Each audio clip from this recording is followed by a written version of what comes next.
우리 질투하신 하나님이라는 제목으로 하나님 말씀 선포하겠습니다.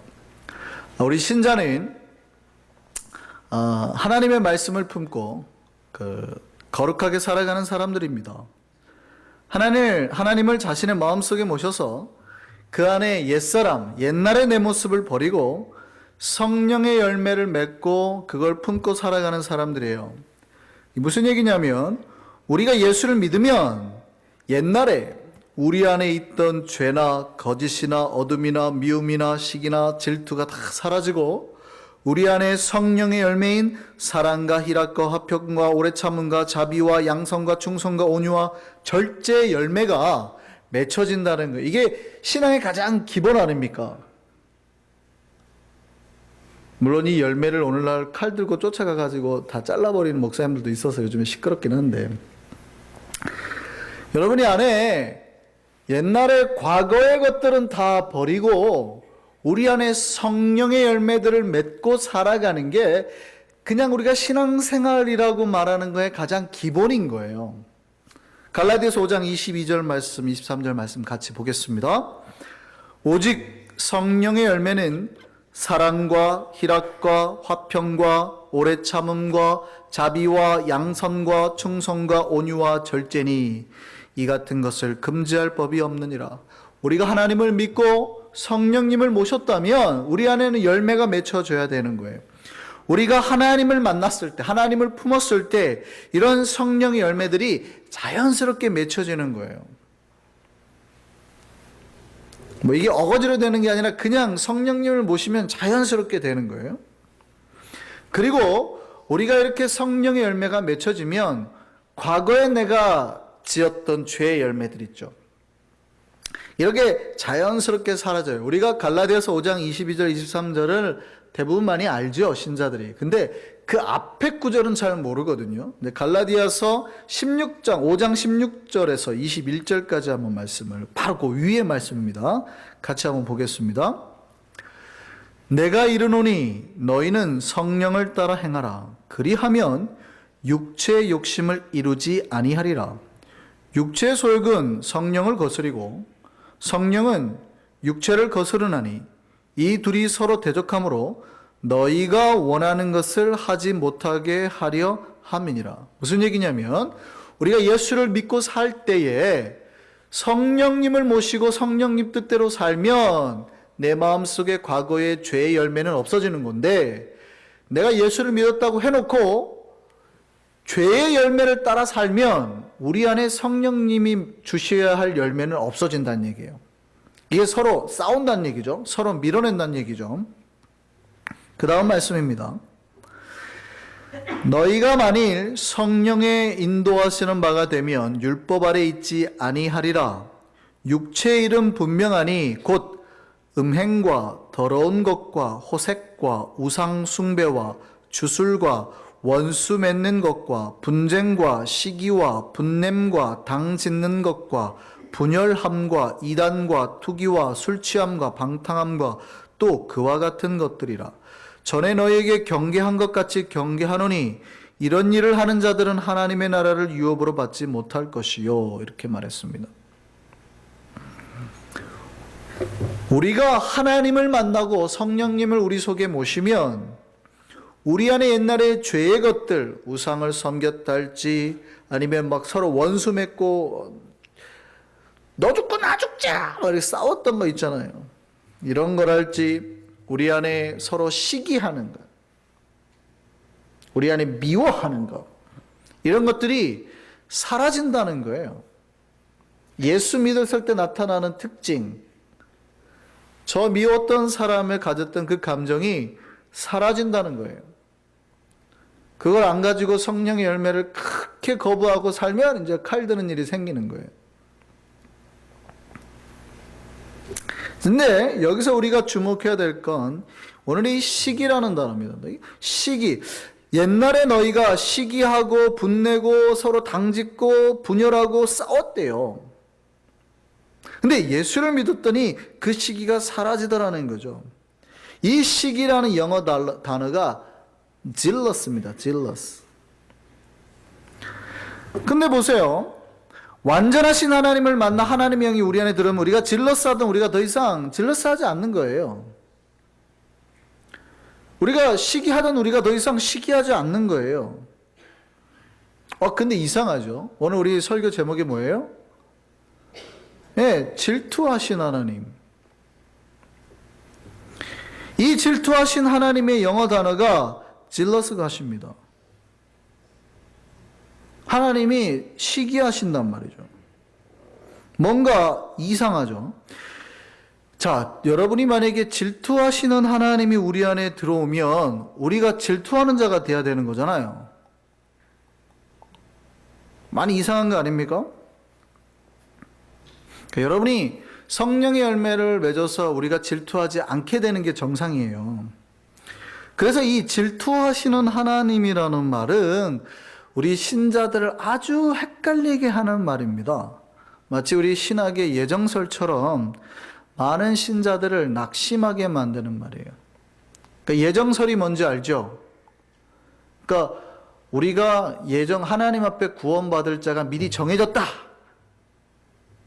이거를 말씀하신 이유는 혹시 예수 믿다가 우리가 믿음이 떨어져도 걱정하지 말아라. 당신은 구원 이미 정해졌으니까 라고 걱정하지 말아라 라고 예정설을 만들어 놨더니 예수 잘 믿는 신자들이 갑자기 의심하죠. 내가 이렇게 신앙생활 잘하다가 내가 만약에 예정 안 돼 있으면 어떡하지? 하고 낙심해가지고 예수를 안 믿더라. 거꾸로. 예정설이 신자들을 굉장히 시험 들게 했잖아요.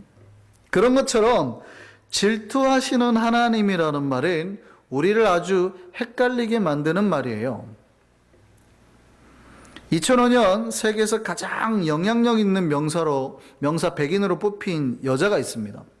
2013년 포브스지에서 그 매거진에서 세계에서 가장 영향력 있는 유력 있는 명사 100인으로 뽑힌 그 흑인 여성이죠. 그녀가 바로 오프라 윈프리입니다. 매년 돈을 3억 5천만 달러를 번다고 합니다. 한국 돈으로 약 4천억 원. 뭐 이게 우리 평생에 만져볼 수 없는 돈이죠. 근데 그걸 1년에 번대요. 1년에. 그녀가 자기의 종교를 기독교라고 말합니다. 그런데 보수교단에서는 썩 좋아하지 않죠. 왜냐하면 그녀의 발언이 전통적인 기독교 교리를 조금 벗어납니다. 특별히 바로 이 오프라 윈프리가 이 질투하시는 하나님이라는 말에서 시험을 받았어요. 그녀의 고백입니다. 나는 20대 후반에 우연히 교회에 앉아있게 되었는데 그 교회는 아침 8시에 도착해야 자리를 얻을 수 있었습니다. 이 교회는 매우 카리스마인 목사님이 설교를 하였고 모든 성도가 설교 말씀에 빠져들었습니다. 하나님의 위대함과 전지전능하심 그리고 어디에나 존재하시는 모든 것 되신 하나님에 관하여 설교를 하였고 그 굉장한 목사님은 그대의 하나님은 질투하시는 하나님입니다 라고 말했습니다. 질투를 말하기 전까지는 나는 기쁨에 사로잡혀 있었습니다. 근데 무언가 갑자기 생각이 떠올랐습니다. 그때 내 나이가 27, 28살 정도였습니다. 나는 생각했습니다. 하나님은 모든 것 되시고 어디에나 존재하시며 그리고 또한 질투하시는 하나님이라고? 하나님께서 나를 질투하신다고? 뭔가 내 영 안에서 옳지 않다고 느껴졌습니다. 왜냐하면 하나님은 사랑이시고 하나님은 모든 것 안에 계신다고 믿었기 때문입니다. 라고 시험 들었다는 얘기예요. 하나님이 질투하시는 하나님이라 그러니까 이게 하나님의 속성하고 안 맞다라는 얘기죠. 하나님은 온유하시고 사랑하셔야지. 하나님이 누군가를 투기하고 질투하고 시기한다. 이게 말이 돼야 안 돼요. 이게 안 되는 것 같은 거예요. 이게 뭔가 안 맞다. 시험 들었대요. 오늘날 많은 신자들도 이해하기 어려운 말일 수 있습니다. 별로 우리는 그런 고민 안 해봤나 봐요. 오프라 윈프리는 그 말 하나로 시험 들 만큼 고민을 많이 했는데 우리는 그 얘기 듣고도 별로 고민이 안 되죠. 왜냐하면 우리는 이미 정답을 거의 아니까. 이제 한번 잘 들어보세요. 다시. 이 질투를 의미하는 히브리 말이 카나입니다. 카나. 카나라는 단어의 뜻은 무언가를 얻는 것, earn 하는 거예요. 얻는 거예요? 아니면 to buy 하는 것도 돼요. 뭘 사는 것도 돼요. 뭘 얻는 거예요. 또한 어떤 의미가 있냐면 그 안에 속한 것과 밖에 있는 것 사이에 경계를 나누는 거, 이렇게 세퍼레이트 시키는 그 라인을 딱 나눠주는, 그어주는 의미가 있어요. 또한 무언가를 프로텍트하는 거죠. 보호하고 보존하려는 강한 열망이라는 그 사람의 마음 상태에도 포함이 된 단어입니다. 그래서 성경은 카나를 질투, jealousy라고 번역하기도 했고, 어때면 desire, 열망이나 zeal, 열심으로 번역하기도 했습니다. 카나의 뜻은 뭐냐면 뭔가를, 아니면 어떤 누군가를 내 소유로 만들기 위해서 적극적으로 취하는 행동. 그래서 물건을 살 때 쓰는 거예요. 성경에 어디에 이 단어가 쓰냐면 룻기에 보면 보아스가 누구죠? 애들 좋아하는 만화에 보고스라고 나오는데 보아스가 다윗의 증조부예요. 다윗의 증조부. 굉장히 중요한 사람이기 때문에 성경에 룻기가 쓰여졌고 이 보아스가 등장하는 겁니다. 다윗의 증조부예요. 이 보아스가 룻이라는 여자를 삽니다. 친족이기 때문에 그 여자를 지켜줘야 되기 때문에 여자를 사게 되는 장면이 나와요. 취하는 장면이 나오는데, 이때 보아스가 그의 친족들과 함께 이 여인을 취하겠다 할 때 썼던 단어가 바로 사다라는 그 단어가 바로 카나예요. 룻기 4장 8절 말씀 보시죠. 이에 그 기업 물을 자가 보아스에게 이르되 내가 너를 위하여 사라 하고 그의 신을 벗는지라. 이 사라라는 말이 바로 카나예요. 카나 히브리어. 그래서 카나에 담긴 의미는 소유가 되는 상태를 말하기는 하는데 단지 소유가 된 상태가 아니라 내 것이라는 어떤 적극적인 권리 주장이에요. 저 사람은 내 겁니다. 저 물건은 내 겁니다. 그래서 단지 어떤 소유된 상태가 아니라 마음이 담겨 있다고요. 내가 저거를 가져야 되겠다라는 열심이나 열망, 내 거를 만들겠다라는 그런 열심이 담겨 있는 단어가 카나라는 얘기예요. 그래서 이게 죄로 표현될 때는 남의 것을 탐하여서 내 것을 만들려고 하는 열망으로 사용되는 거죠.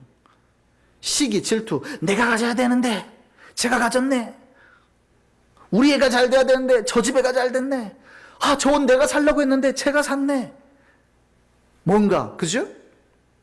이게 사실은 죄로 표현된 그 마음 상태, 카나입니다. 그런데 생각해 보시죠. 자, 이 카나를 하나님이 해도 되나요? 하나님이 질투하셔도 됩니까? 혹시 성경이 실수로 잘못 기록하고 있는 거 아닙니까? 실수로 한번 이게 잘못 써놓은 거 아니에요? 아니요. 성경에는 하나님이 질투하신다. 질투하시는 하나님이라는 단어가 거의 20여 번 나옵니다.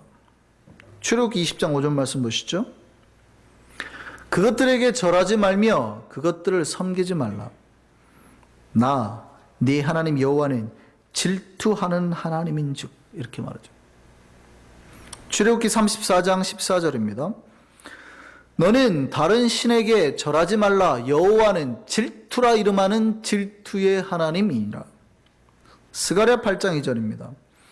만군의 여호와가 이같이 말하노라. 내가 시온을 위하여 크게 질투하며 그를 위하여 크게 분노함으로 질투하노라. 하나님 분명히 질투하시는 분이다. 근데 하나님이 질투할 수 있을까요? 분명히 아까 우리가 시기는 뭐의 것이에요? 옛사람의 것, 죄의 것이잖아요. 그런데 하나님이 우리를 하나님이 무언가를 질투할 수 있어요? 오히려 우리가 성령이 오면 질투가 사라진다 그러는데 그 성령이신 하나님은 오히려 질투하실 수 있어요? 여러분이 이게 이해가 되세요?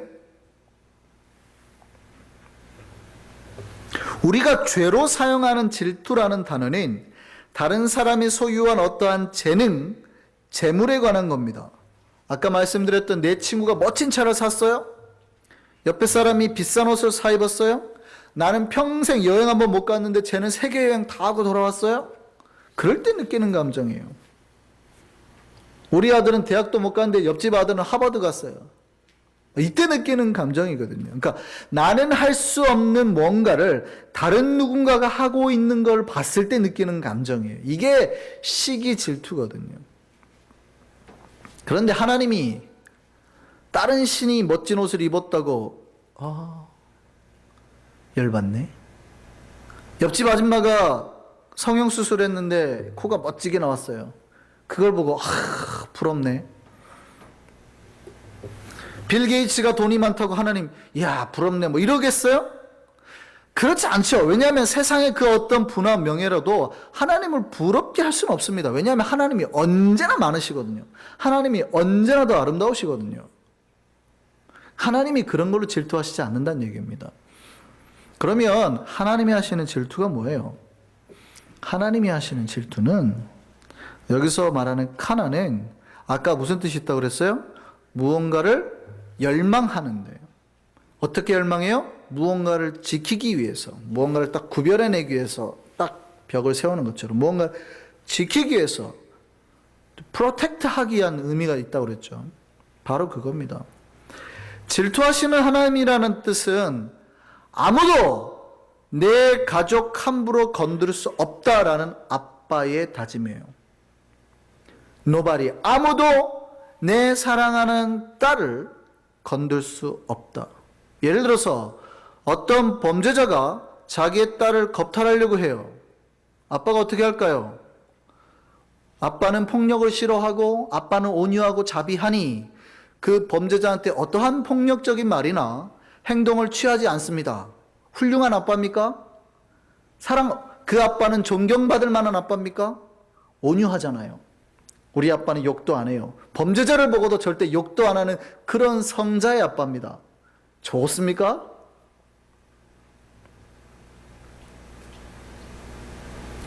그럴 수가 없죠. 네가 누군데 어떤 이 나쁜 놈이 내 딸을 감히 건드려. 막 싸울 거 아니에요? 욕하면서 저리 가라고? 그게 열망이에요. 내 사랑하는 딸을 지키려는 열망. 내 딸이 내 것이지 네 것이 아니야. 내 가족이지 네 게 아니야. 지키려는 열망.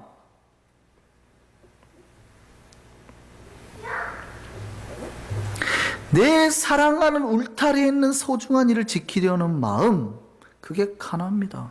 이게 하나님의 사랑의 열망이고 열심입니다. 이게 가나예요.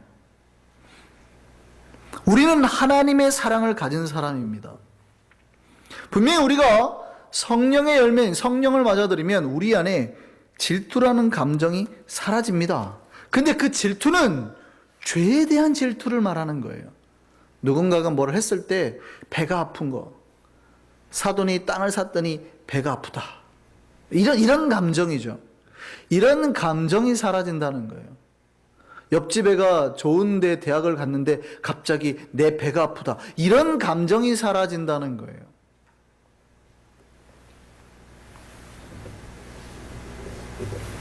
만약에 여러분이 목사님 저는 어떤 질투의 감정도 없습니다. 근데 내 아내나 남편이 다른 남자 만나서 데이트를 하겠다고 말해요. 우리는 하늘의 마음을 가졌으므로 어떠한 나쁜 감정도 없으므로 말합니다. 다녀와. 너무 일찍 오지 말고 오늘 늦게 자고 와. 이렇게 말하는 사람 있습니까? 아니죠. 질투하고 화를 낼 겁니다. 무슨 말이냐고 할 겁니다. 그걸 보고 옆에 있는 거룩한 집사가 보고 저 집사 못 쓰겠네. 저 집사 장로 세우면 안 되겠네. 괜히 질투하는구만 이라고 말합니까? 아니죠. 왜냐하면 내 사랑하는 일을 지키려는 당연한 마음이거든요. 우리에게 질투하신다는 하나님은 우리를 사랑하신다는 거예요. 그래서 우리를 지키고 싶은 겁니다. 사탄으로부터 우리를 지켜요. 마약으로부터, 죄로부터 당신의 사랑하는 자녀를 지키고 싶은 거예요. 범죄자가 몰래 마약을 자녀에게 놓으려고 할 때 필사적으로 달려들어가지고 내 딸을 지키려고 하는 거예요. 이게 카나예요, 카나. 질투하시는 하나님. 그러니까 하나님이 막 진짜 오프라 윈프리가 예쁜 걸 보고 돈 가진 걸 보고 질투해. 내가 가질 걸 제가 가졌어 라는 마음이 아니라 이 말이죠. 내 사랑하는 딸을 지키려는 아버지의 마음. 그게 가나인 겁니다. 그래서 사탄이 이스라엘 백성을 우상 숭배하게 만들 때 하나님이 항상 느끼는 게 뭐냐면 나는 질투하는 하나님이야. 너 그러면 안 돼. 어디 우상을 섬기니? 이렇게 되는 거죠.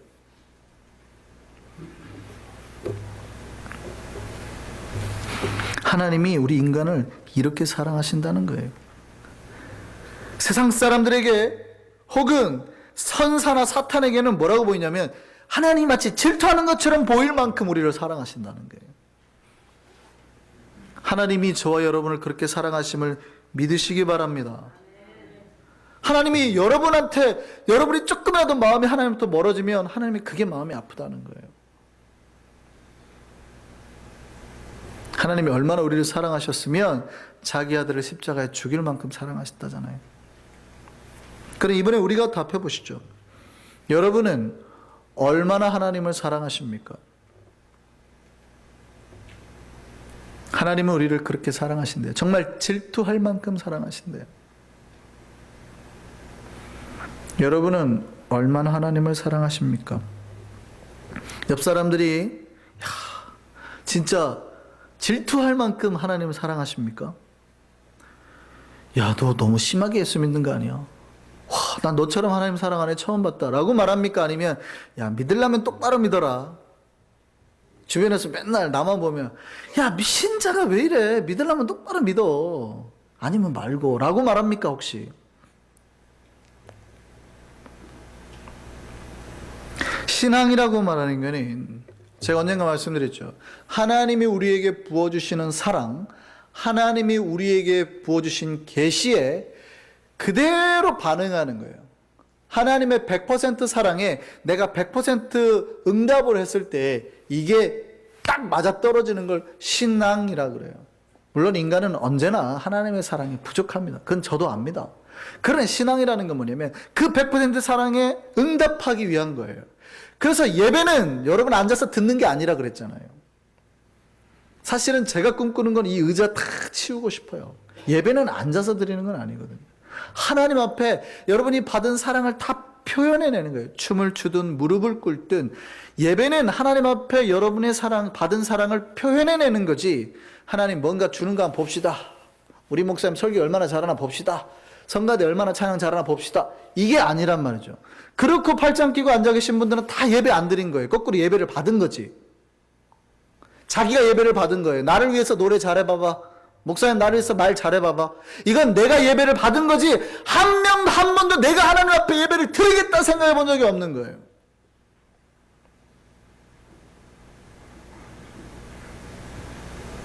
예배는 하나님이 우리를 얼마나 사랑하시는지를 깨달은 사람이 하나님 앞에 나와서 주님 감사합니다 하고 마치 자녀가 부모의 사랑을 깨달아가지고 명절 때 돌아와서 아버지 나를 이렇게 키워주셨죠 감사합니다 하고 어깨 주무르는 거랑 똑같은 거예요. 밥하면서 어머니 힘드셨죠 라는 거 똑같은 거예요. 그게 예배거든요.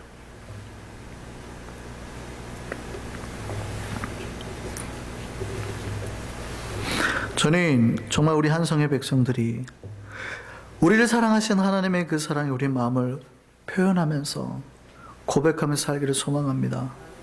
정말 질투할 만큼 우리에게 열망과 열심으로 사랑하신 그 하나님께 우리 열정과 열심을 모두 보여드리며 살아가는 우리가 되기를 소망합니다. 같이 찬송하시겠습니다.